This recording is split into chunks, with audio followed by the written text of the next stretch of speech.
This guy is just blazing around the map. Somebody got to stop him.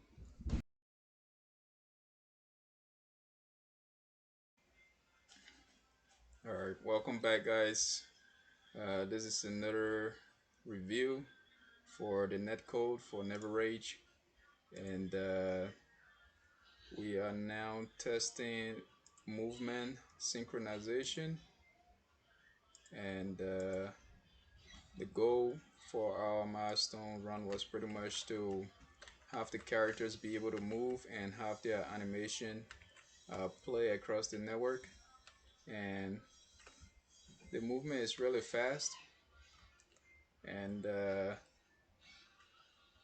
overall goal was to just make these models, change them from the avatar model, basic spirit looking model, to humanoid characters. And this is a pre-alpha, so the models are not as attractive as you might want them. However, we will get a get some changes in here, get some equipments and whatnot on the characters. Um, and another thing you guys gonna notice is the UI.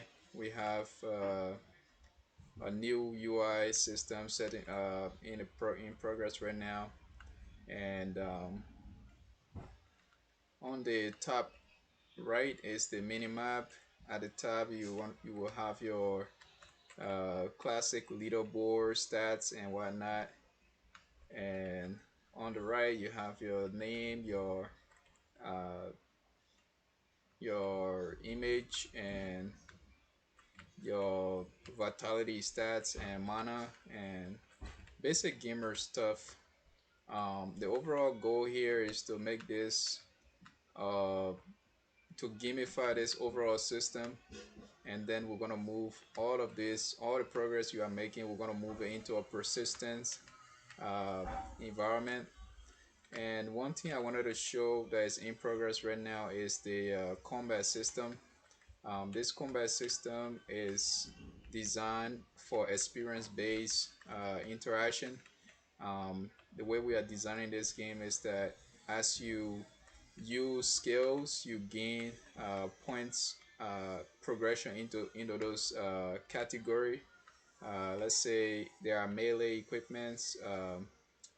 For things like sword, if you use sword types equipment, you gain expertise in those, and as you use them and you switch onto something else, you start to lose points from those sword category. And then if you are using a range equipment like a bow, you will gain partial amount of your experience from the sword into the bow, and the rest of the experience you're gonna gain afterwards from using the bow is gonna be into the bow itself.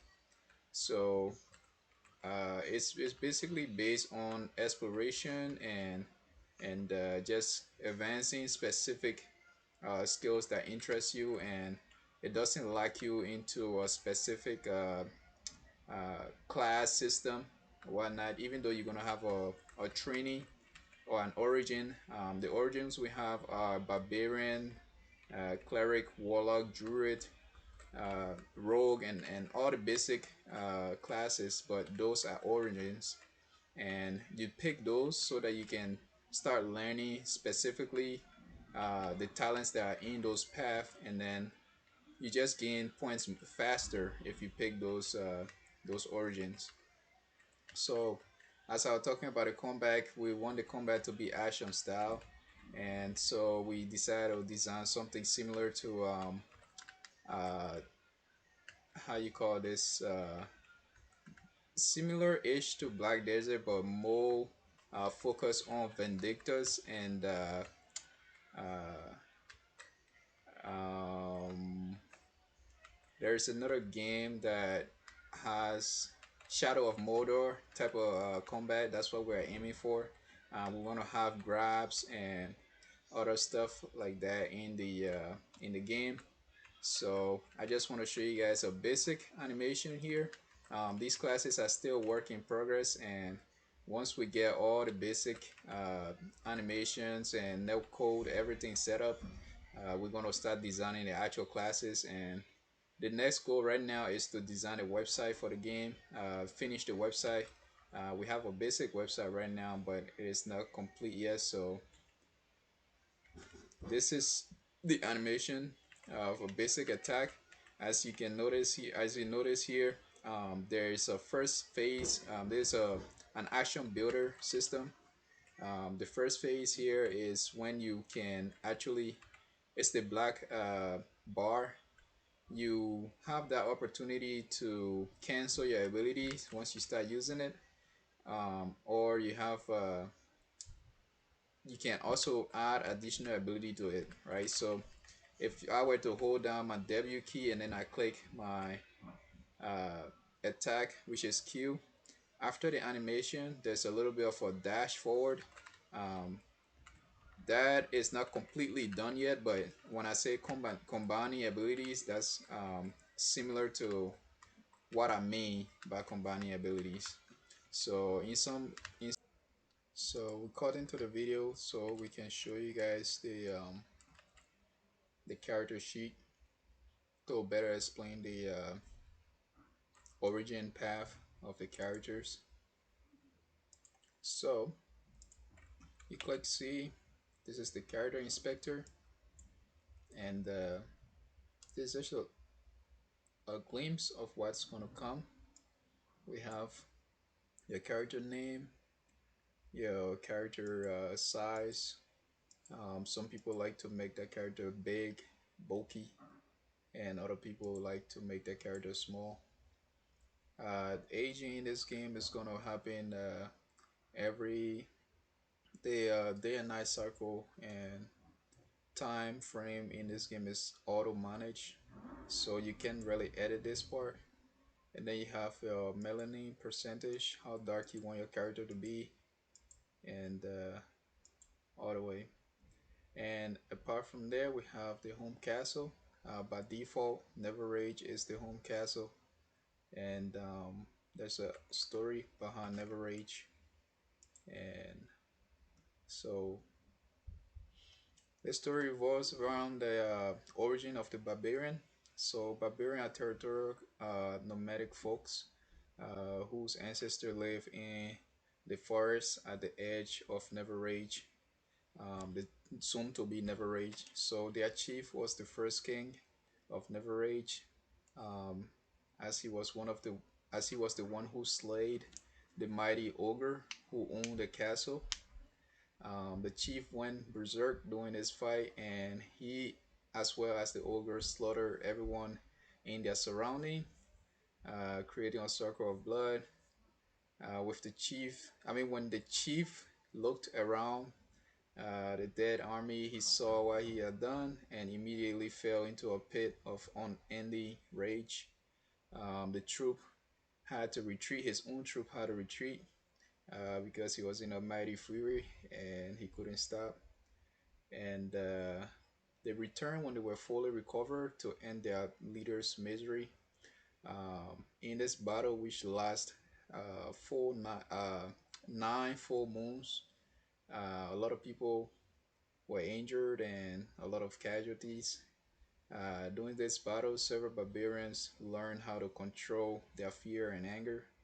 And afterwards, the last words that were uttered by the chief were used as the name of the castle. So this is how you got the name for your home castle by default. And your castle will be gathering resources, and eventually everybody will have to work together to gather resources. And you guys will use those resources to go and uh, on the campaigns and sieges. So this is seasonal events, and everybody can participate together. The overall goal is to bring people together and have them experience group content as they train their avatars. So these are the blood types: Blade and Lilith. You got dragon, you got human elf, basically half human, half elf. Uh, you have human orc, uh, half human, half orc. You have tiny folks. These are like dwarvish character, very small characters. And then you have the description pretty much for these various ancestry and whatnot. So there will be a lot of tabs here, switchers that you can switch between the various customizers and go through them and fill them out, and then pretty much build out your character. So as you can see here, we have various equipments that you'll be able to have on your characters. There are a lot of gears in this game, and this is going to give you a lot of resources that you have to search for and equip your characters with, from enchantments and weapons and specific type of weapons, artifacts and whatnot. And yeah, so that's why we wanted to cut through this to show you guys the potential. And again, graphics is not very important right now. The core features and exploration and just having things that work, right? Having everything that pretty much works together is what we are going for. So thanks for watching, and we hope to see you guys around in our Discord, as well as subscribe to our YouTube channel, follow us on LinkedIn, and spread the word, guys. We are now a big uh, entity right now, and we could use word to mouth. I mean, uh, mouth to mouth advertisement. I don't know what the exact term is. Anyways, thanks for watching, guys. I'll see you guys in the next recording. Bye bye.